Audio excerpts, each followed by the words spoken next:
العظيم وصدق رسوله النبي الأمين المتين الكريم ونحن على ذلك لمن الشاهدين والشاكرين والحمد لله رب العالمين.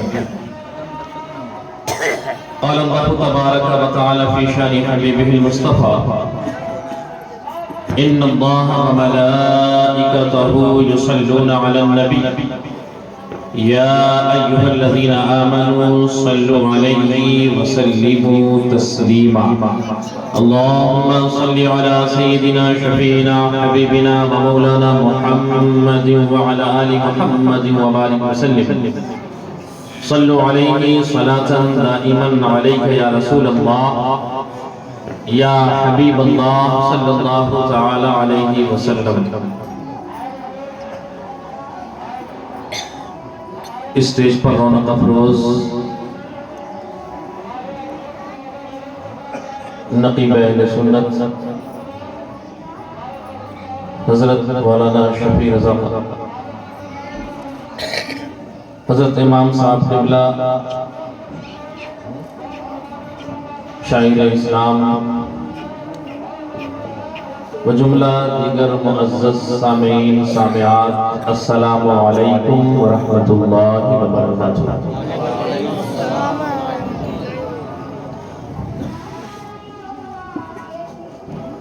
ماشاءاللہ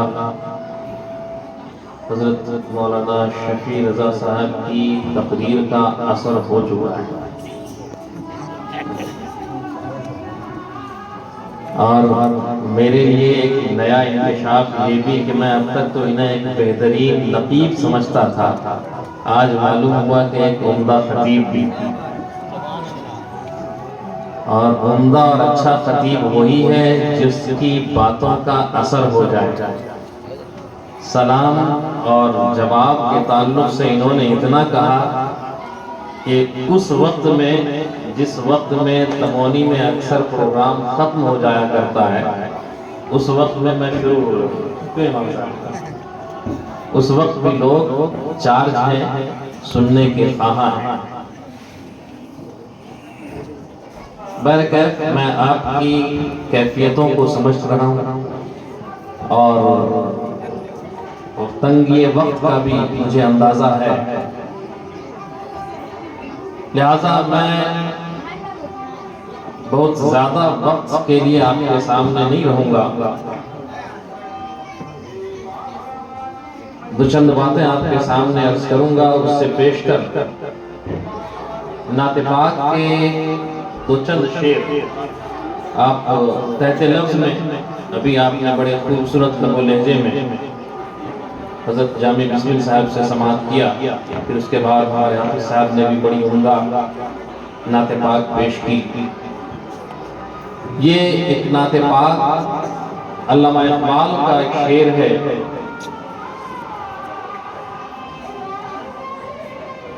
کی محمد سے وفا تو نے تو ہم تیرے ہیں، یہ جہاں چیز ہے کیا لوح و قلم تیرے ہیں. اسی زمین پر شاعر نے بڑے پیارے انداز میں اشعار کہے ہیں، اگر سمجھ میں آئے تو ضرور سبحان اللہ الحمدللہ کے الفاظ اپنی زبانوں سے ادا کریں. اے مسلمان اگر شاہ امم تیرے ہیں، اے مسلمان اگر شاہ امم تیرے ہیں، یہ جہاں چیز ہے کیا لوح و قلم تیرے ہیں. اے مسلمان اگر شاہ امم تیرے ہیں، یہ جہاں چیز ہے کیا لوح و قلم تیرے ہیں. تیری فطرت میں ہے گر حب نبی کے جوہر، تیری فطرت میں ہے گر حب نبی کے جوہر، پھر تو ہر ایک بلندی پہ قدم تیرے ہیں. تیری فطرت میں ہے گر حب نبی کے جوہر، تیری فطرت میں ہے گر حب نبی کے جوہر، پھر تو ہر ایک بلندی پہ قدم تیرے ہیں. اور سرور دی سے وفا شوکت و اعزاز کی روح، سرور دیز وفا شوکت و اعزاز کی روح، ان کے فرمان پہ چل جاہ و حشم تیرے ہیں، ان کے فرمان پہ چل جاہ و حشم تیرے ہیں۔ اور دیکھیں یہ بڑا ہی پیارا شعر ہے زمانے میں صدا عشق نبی ہی غالب، ہے زمانے میں صدا ہمیشہ عشق نبی ہی غالب، ان کا بن جا تو قیادت کے علم تیرے، ان کا بن جا تو قیادت کے علم تیرے ہیں۔ اے مسلمان اگر شاہ امم تیرے ہیں، یہ جہاں چیز ہے کیا لوح قلم تیرے ہیں، نام پر ان کے لٹا پہلے متاع ہستی، نام پر ان کے لٹا پہلے متاع ہستی، پھر ذرا دیکھ کیا کیا ناز و نعم تیرے ہیں، پھر ذرا دیکھ کیا کیا ناز و نعم تیرے ہیں۔ حفظ ناموس رسالت میں اگر موت آئی، دیکھئے گا نقیب صاحب، حفظ ناموس رسالت میں اگر موت آئی، حوض کوثر تیرا، حوض کوثر تیرا، باغات ارم تیرے، حوض کوثر تیرا، باغات ارم تیرے ہیں۔ اور دل کے پیمانے میں بھر یاد نبی کے آنسو، دل کے پیمانے میں بھر یاد نبی کے آنسو، سب بدل جائیں گے خوشیوں سے جو غم تیرے ہیں، سب بدل جائیں گے خوشیوں سے جو غم تیرے ہیں۔ دل کے پیمانے میں بھر یاد نبی کے آنسو، سب بدل جائیں گے خوشیوں سے جو غم تیرے ہیں۔ آخری شعر کہ تجھ سے راضی ہے جو اللہ رسول اے مومن، تجھ سے راضی ہے جو اللہ رسول اے مومن، پھر تو دارین کی عزت کے حرم تیرے ہیں، پھر تو دارین کی عزت کے حرم تیرے ہیں۔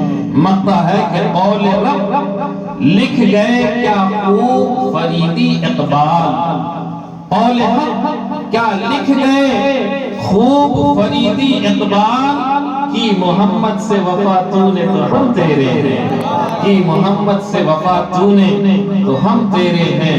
اے مسلمان اگر شاہ امم تیرے ہیں، یہ جہاں چیز ہے کیا لوح و قلم تیرے ہیں۔ درود پاک پیش کر لیں۔ اللہم صلی وسلم علی سیدنا شفیعنا حبیبنا مولانا محمد وعلی آل محمد وبارک وسلم، صلو علیہ صلاة دائما سرمدا علیک یا حبیب اللہ یا رسول اللہ صلی اللہ تعالی علیہ وسلم۔ حاضرین کرام، مجھ سے بیشتر آپ نے خطاب سماعت کیا، جس خطاب میں سلام کی اہمیت و فضیلت بھی بتائی گئی اور جواب دینے کے فائدے بھی آپ کو گنائے گئے۔ سلام کے بعد نمبر آتا ہے کلام کا، تو میں آپ کے سامنے بس چند منٹ کے لیے اسی کلام کس چیز کو کہتے ہیں یہی بتانے آئے ہیں۔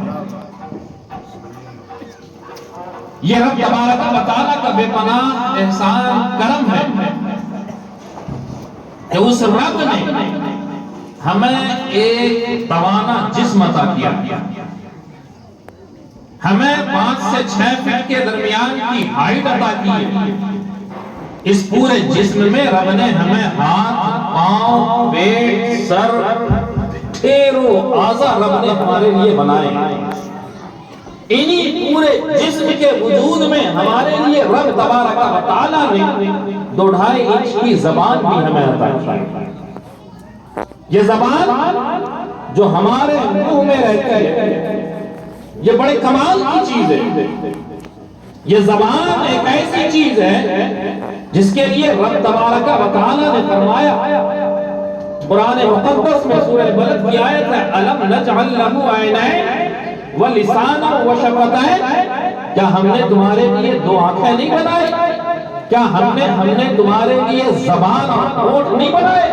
رب تبارک و تعالیٰ اسی زبان کے متعلق قرآن مقدس میں فرماتا ہے وَمَا يَنْطِقُ عَنِ الْهَوَىٰ، یہ نبی اکرم رسول رحمت جو تمہارے سامنے باتیں کرتے ہیں، جو بولا کرتے ہیں، یہ اپنی مرضی سے نہیں بولتے، ان کا بولنا ان کی زبان سے ہوتا ہے مگر مرضی رب کی ہوتی ہے۔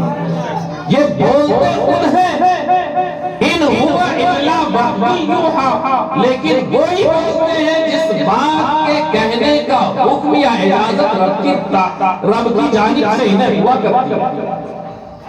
یہی زبان ہمارے منہ میں اللہ تبارک و تعالیٰ نے رکھی ہے، اور یہ ایسے کمال کی چیز ہے کہ جس زبان کا استعمال ہم اپنے منہ میں جب پیدا ہوئے تو زبان کی مگر بولنا نہیں آتا تھا۔ جیسے جیسے عمر آگے بڑھی ہم نے بولنا سیکھا، کبھی تتلا کر بولا، کبھی ہگلا کر بولا، کبھی آدھی بولی میں بولا، کبھی اور صاف بولا، کبھی ہم نے ریکوڑے بولا، کبھی ہم نے کسی اور موقع میں بولا، لیکن جب ہم اسی زبان سے صاف صاف بولنے لگ گئے، جب بولنے کا ہنر ہماری زبان کو آ گیا، ہماری زبان میں بولنے کے الفاظ سیکھ لیے، ہماری زبان میں گویائی کر لی، ہماری زبان میں بولنے کی طاقتیں آ گئی، تو ہم بولنے لگے، ہم بولنے لگے، ہم بکنے لگے، ہم کہنے لگے، اور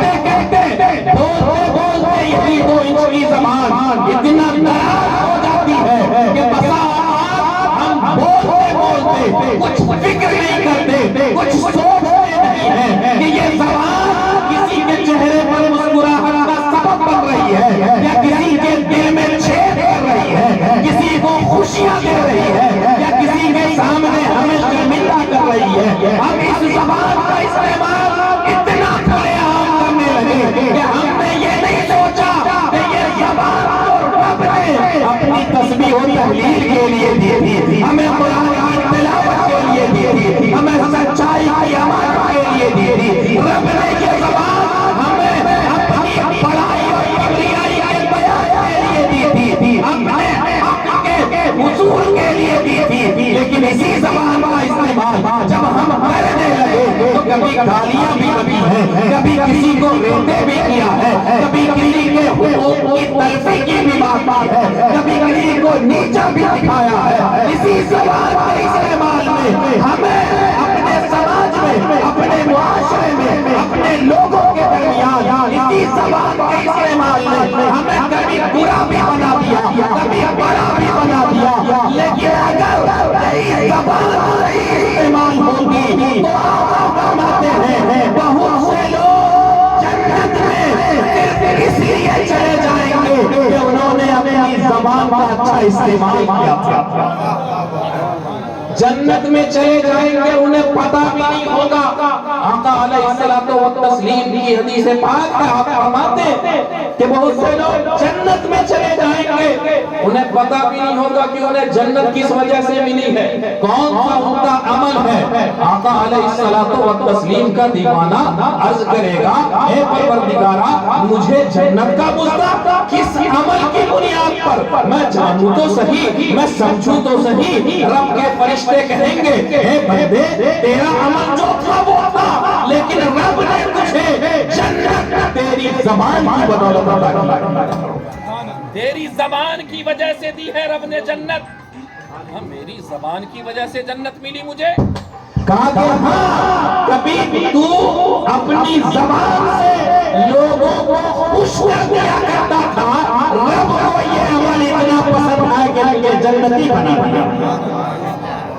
اسی لیے آقا علیہ الصلوۃ والتسلیم ارشاد فرماتے ہیں المسلم من سلم المسلمون من لسانه ويده۔ بخاری کی حدیث ہے، آپ صلی اللہ علیہ وسلم نے ارشاد فرمایا جانتا مسلمان کون ہے؟ مسلمان کون ہے؟ کسے مسلمان کہا جائے گا؟ آپ فرماتے ہیں المسلم من سلم المسلمون من لسانه، یہ مسلمان وہ ہے جس کی زبان سے دوسرے مسلمان سیف اور محفوظ رہے ہیں۔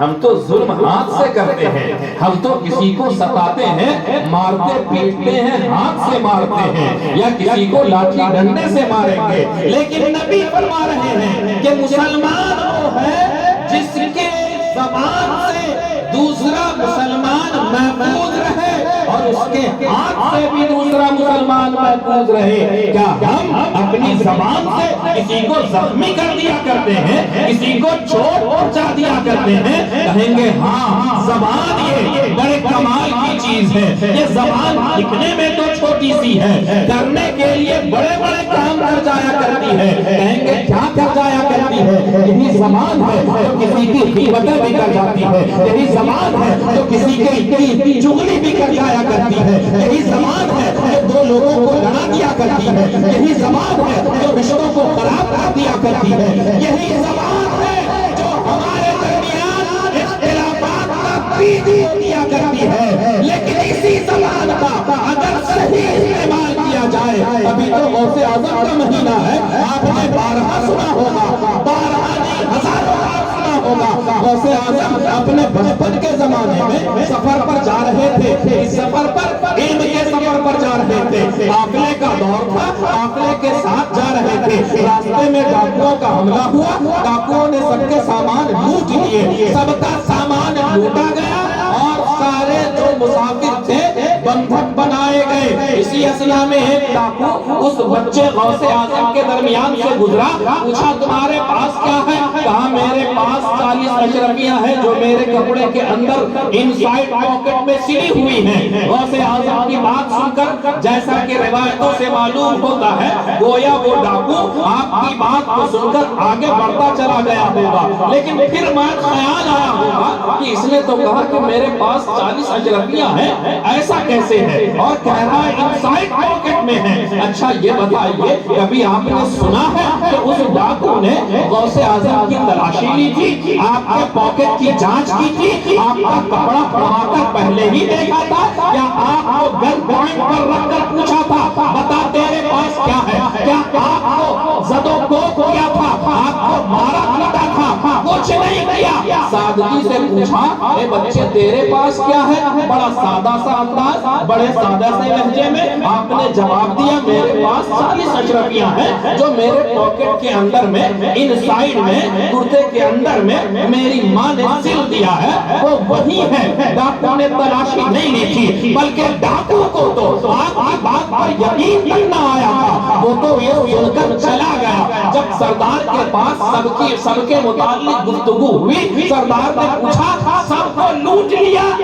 بڑا کمال کر لیا تھا، کہا ہاں سب کو لوٹ لیا ہے، کوئی بچا نہیں؟ کہا نہیں کوئی نہیں بچا۔ اچانک سے وہ ڈاکو کہتا ہے کہ سردار کوئی تو نہیں بچا مگر ایک بچہ ہے، چھوٹا ہے، کم عمر ہے، وہ کہتا ہے کہ میرے پاس 40 اشرفیاں ہیں، میں نے اس کی تفتیش اور تلاشی نہیں لی ہے، میں نے کوئی جانچ نہیں کی ہے۔ ڈاکو نے کہا وہ بچہ ایسا کہتا ہے؟ کہا ہاں ایسا کہہ رہا ہے، بلا کر لاؤ۔ بلا کر لایا گیا، غوث اعظم کے بچپنے کا زمانہ ہے۔ عبد القادر جیلانی آپ کہاں سے آئے ہیں؟ کہا جیلان سے آیا ہوں۔ کیا بات ہے تمہارے پاس کیا ہے؟ میں نے کہا تو میرے پاس 40 اشرفیاں ہیں جو میری ماں نے میرے کپڑے کے اندر سل دی تھی۔ آپ سوچئے ذرا سا، ڈاکوؤں کا سردار سب کو ظلمن لوٹ رہا ہے، پیار سے نہیں لوٹا گیا ہے، کسی کو پیار کے ساتھ قافلے کا سامان نہیں ہتھیایا گیا ہے، سب کو ظلمن لوٹا گیا ہے۔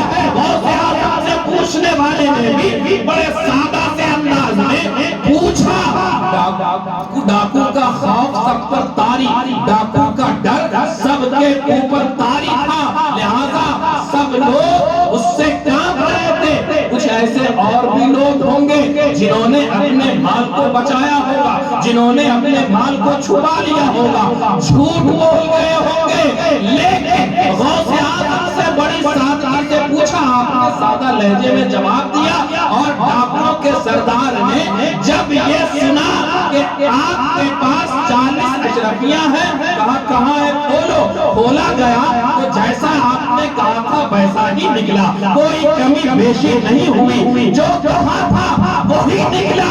غوث اعظم کی روحانیت آج ہمیں بتائے گی، اے مومنو تم دیکھو غوث اعظم اپنی زبان کا صحیح استعمال سیکھ لو. ایک زبان سے نکلنے والا کلمہ اتنا بڑا اثر رکھتا ہے، اتنی بڑی طاقت رکھتا ہے کہ ایک کلمے میں نہ کہ صرف لوٹے ہوئے سامانوں کو، جن کا سامان لوٹا گیا تھا، سب کا سامان واپس کیا گیا، جو بندھن بنائے گئے تھے سب آزاد کرائے گئے. کس وجہ سے؟ صرف ایک کلمے کی وجہ سے. زبان سے ایک کلمہ ہی تو ادا ہوا تھا. وہ ایک کلمہ بدل بھی سکتا تھا، وہ اپوزٹ سمت میں بھی جا سکتا تھا. آپ نے پوزیٹو کہا تھا، نیگیٹو بھی کہا جا سکتا تھا، لیکن زبان کا ایک صحیح استعمال، زبان کی ایک سچائی نے سارے لوٹے ہوئے سامانوں کو سب کو واپس بھی کرایا، سب کو آزادی بھی دلائی. اور سب سے بڑا کمال زبان کے ایک کلمے نے یہ کیا تھا کہ سب جتنے بھی لٹیرے تھے، بے ایمان تھے، جتنے بھی لٹیرے تھے، گنہگار تھے، ایک کلمے نے سب کو ایماندار بنا دیا. اللہ نعرہ تکبیر، نعرہ رسالت، عظمت غوث اعظم، فیضان غوث اعظم. آپ سوچئے کہ صرف ایک کلمہ تو زبان سے ادا ہوا، آپ نے اور کوئی کرامت تو نہیں دکھلائی، آپ نے وہاں کوئی میریکل تو نہیں کیا، آپ نے کوئی میجک اسٹک تو نہیں گھمائی. کیا کیا؟ صرف ایک زبان سے کلمہ اس وقت نکلا جس وقت کے سب لوگ جھوٹ بولنے کے بہانے تیار کرتے رہتے. اس وقت انہوں نے اپنی زبان کا صحیح استعمال کیا تو دیکھیے فائدے کتنے بڑے بڑے بڑے. ایک فائدہ نہیں، انیکوں فائدے ہوئے. یہی زبان ہے جو ہمیں بلند بھی بناتی ہے، بڑا بھی کرتی ہے. یہی زبان ہے جو ہمیں چھوٹا بھی کر دیتی ہے، نظروں سے بھی گرا دیتی ہے. یہی زبان ہے، یہی زبان سے نکلنے والے ہمارے الفاظ ہیں. اسی لیے آقا صلی اللہ علیہ وسلم نے ارشاد فرمایا ہے، من صمت نجا. یہ بھی بخاری شریف کی حدیث ہے. آپ صلی اللہ علیہ وسلم نے ارشاد فرمایا، من صمت نجا، کہ جو خاموش رہا اس نے نجات پالی، وہ سکسیس ہو گیا. اور زبان درازی کی، زبان ہم نے اپنی غلط استعمال کی، یہی زبان ہمیں پھندے میں پھنسانے والی بن جائے گی. ہم آج تو بول کر کے نکل جائیں گے. ہم نے سوچا کہ ذرا زور سے بولو، ذرا تڑک کر بولو، ذرا تڑک کر بولو، ذرا اس انداز اس لہجے میں بولو کہ دوسروں پر روب طاری ہو جائے، دوسرا ہماری بولی کے سامنے خود کو چھوٹا محسوس کرنے لگے. ذرا اس لہجے میں بولو، اس زبان کو جس میں رب نے گویائی عطا کی ہے، رب نے بولنے کی صلاحیت کی ہے، ذرا اس انداز میں بولا کرو کہ جب سننے والا سنے تو سمجھے کہ ہاں اسے بولنا آتا ہے. یہ بول کر سب کو چپ کر دیا کرتا ہے، چاہے سچ بولتا ہو یا جھوٹ بولتا ہو، دغا بازی والی بولی بولتا ہو یا فریب والی بولی بولتا ہو، کسی کو چھوٹا دکھانے والی بولتا ہو یا کسی کو شرمندہ کرنے والی بولی بولتا ہو. یہی زبان اگر صحیح استعمال کے طور پر یوز ہوتی ہے تو رب کے فرشتے اس کی زبان سے نکلے ہوئے لفظوں کو نوٹ بھی کرتے ہیں اور ریکارڈ بھی کرتے ہیں. اگر ایک بندہ آج کچھ بول کر کے نکل جائے اور سوچے کہ چلو ان لوگوں نے تو نہیں پکڑا، اگر سپوز میں ہی کچھ بول کر کے نکل جاؤں، سوچوں کسی نے پکڑا نہیں، چلو بچ گیا. لیکن رب کے یہاں چھٹکارا نہیں ہوگا. آج ہم اپنے موبائل میں ہم ریکارڈ کر لیتے ہیں کچھ باتیں. یہ ریکارڈ ہو سکتا ہے کہ کسی یہ سسٹم ہے، یہ سسٹمیٹک چیز ہے، کسی خرابی کی وجہ سے یہ ڈیلیٹ ہو جائے، اڑ جائے، ختم ہو جائے. لیکن رب کے یہاں جو ریکارڈنگ ہوتی ہے، رب تبارک و تعالیٰ کے یہاں جو ریکارڈ ہو رہا ہے، وہ ریکارڈ نہ ڈیلیٹ ہونے والا ہے، نہ مٹنے والا ہے، نہ اس فنکشن میں کوئی خرابی ہونے والی ہے. کہا تو یہ تک ہے کہ بندہ اگر یہ کہے گا کہ میں نے ایسا نہیں کہا تھا، اور کہتے کہتے کسی کو گالی بکتے بکتے اس نے اس دو چار ہاتھ بھی لگائے تھے، تو رب اس کے ہاتھوں کو زبان دے گا. اس کے ہاتھوں میں رب قیامت کے دن زبان پیدا کر دے گا اور اس کا ہاتھ بولے گا، ہاں یہ اپنی زبان سے ابھی بھی جھوٹ بول رہا ہے، مگر اسی ہاتھوں سے اس نے اس شخص کو ظلمن مارا بھی تھا، اور اسی زبان سے اس نے اسے تکلیف بھی پہنچائی تھی۔ اور یہی بندہ اگر انکاری ہوگا تو رب تبارک و تعالیٰ کے فرشتے آڈیو پلیئر اسے سنا دیں گے، اگر آڈیو میں بھی انکار کرے گا تو ویڈیو پلیئر چلا دیا جائے گا اور کہا جائے گا کہ دیکھ اب تو کس کا انکار کر سکتا ہے۔ لہذا بندے اپنی زبان کا اگر صحیح استعمال کرتے ہیں، صحیح یوز کرتے ہیں، تو یہی زبان رب تبارک و تعالیٰ کے یہاں اسے کامیاب بنا دیا کرتی ہے۔ المسلم من سلم المسلمون من لسانه ویدہ، کہ مسلمان وہ ہے کہ جس کی زبان سے دوسرے لوگ محفوظ رہیں۔ مگر آج ہم دیکھیں ذرا اپنے معاشرے، اپنے سماج میں اپنے بچوں کو، اپنے چھوٹوں کو، گلی محلے میں پھرنے والے ہماری اولادوں کو، ہمارے سوسائٹی کے ممبرز کو، کہ ہم اپنے بچوں کی زبان سے کیا گالیاں نہیں سن لیتے؟ ہمارا بچہ اگر کسی دوسرے کو گالی بول کر کے آ جائے بڑا خوش ہوتے ہیں، بڑا بہادر ہو گیا میرا بچہ، میرا بچہ تو بڑا بہادر ہو گیا، فلاں کو گالی دے کر کے آ گیا، کیا کمال کر دیا اس نے۔ آقا علیہ السلام کی حدیث سنیے، آقا فرماتے ہیں کہ جس نے گالی کسی کے ماں باپ کو لگا کر دی، کسی کے ماں باپ کو گالی لگا کر جس نے بھی دی، وہ گالی لوٹ کر اسی کے ماں باپ کو آتی ہے، وہ لوٹ کر اسی کے ماں باپ کو آتی ہے۔ یا رسول اللہ ایسا کیسے ہوگا؟ آپ نے فرمایا کہ جب تم کسی کو گالی دو گے تو تم سے جو گالی کھائے گا وہ تمہارے لیے کیا پھول کا ہار لے کر آئے گا؟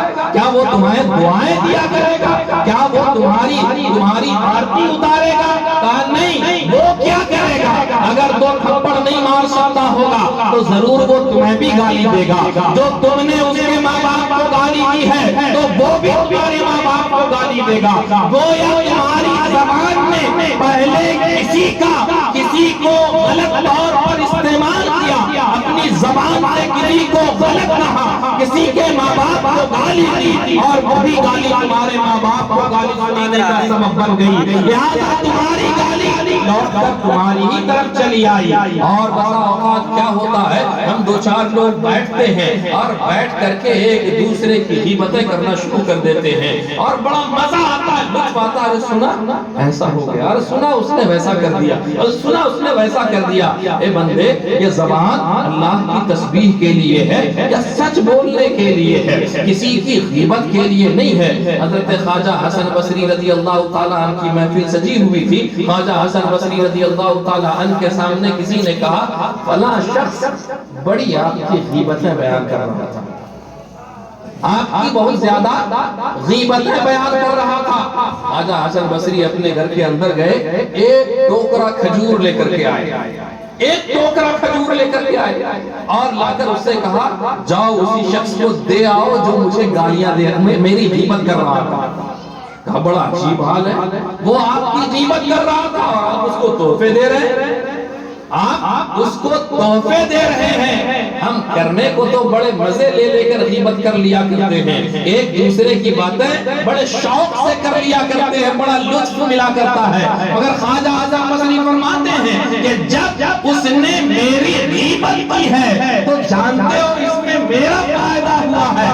کیا فائدہ ہوا ہے؟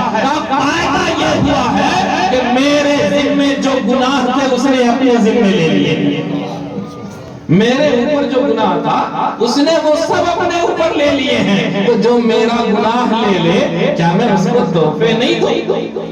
یہ مجھ پر لازمی ہے کہ میں اس کو تحفے بھیجوں۔ لہذا یہ چیزیں ہمارے گناہوں کے رجسٹر کو بڑھاتی ہے، ہمارے گناہوں میں اضافہ کرتی ہے۔ وقت بڑی تیزی سے گزر رہا ہے اور آقا صلی اللہ علیہ وسلم کا یہ طریقہ رہا کہ کلام آپ صلی اللہ علیہ وسلم جب فرماتے تو آپ صلی اللہ علیہ وسلم کے متعلق محدثین کرام فرماتے ہیں کلام الخیر ما قل ودل۔ آپ صلی اللہ علیہ وسلم کے متعلق محدثین کرام کا قول فرماتے ہیں کلام الخیر ما قل ودل، اچھا کلام یا اچھی بات وہی ہے جو تھوڑی ہو مگر بھاری ہو، جو تھوڑی ہو مگر اچھے سے آپ کے دماغ میں بیٹھ جائے۔ بس اتنی ہی سی بات کہ ہم اپنی اس زبان کا جو بڑی چھوٹی سی ہے لیکن کام بڑے بڑے کر دیا کرتی ہے، صحیح استعمال کریں، اپنے گھروں میں بھی، بچوں کے ساتھ بھی، اپنے گلی، اپنے معاشرے میں بھی، اپنی سوسائٹی میں بھی، اس لیے کہ یہی زبان کامیابی کے دروازے کھول دیا کرتی ہے، اور یہی زبان ہمیں جہنم کے گڑھے میں پہنچا دینے والی چیز ہے۔ لہٰذا اس زبان کا صحیح استعمال ہمیں رب اور اس کے رسول کی رضامندی عطا کرے گا۔ اب کہنے کو باتیں اس حوالے سے بہت ہیں، مگر طوفان نوح لانے سے چشم فائدہ دو بوند بھی بہت ہے، گر کچھ اثر کرے۔ اللہ تبارک و تعالی ہم تمام کو بہتر سے بہتر توفیق عطا فرمائے، آمین۔ وآخر دعوانا ان الحمدللہ رب العالمین۔ السلام علیکم ورحمۃ اللہ وبرکاتہ۔ اور 10 درود پاک پڑھنا، اللہم صلی وسلم علی سیدنا شفیعنا حبیبنا مولانا محمد وعلی آل محمد وبارک وسلم۔ صلوا علیہ صلاۃ دائما علیک یا رسول اللہ یا حبیب اللہ صلی اللہ تعالی علیہ وسلم۔ پھر سے درود پاک پڑھنا ایک مرتبہ، اللہم صلی وسلم علی سیدنا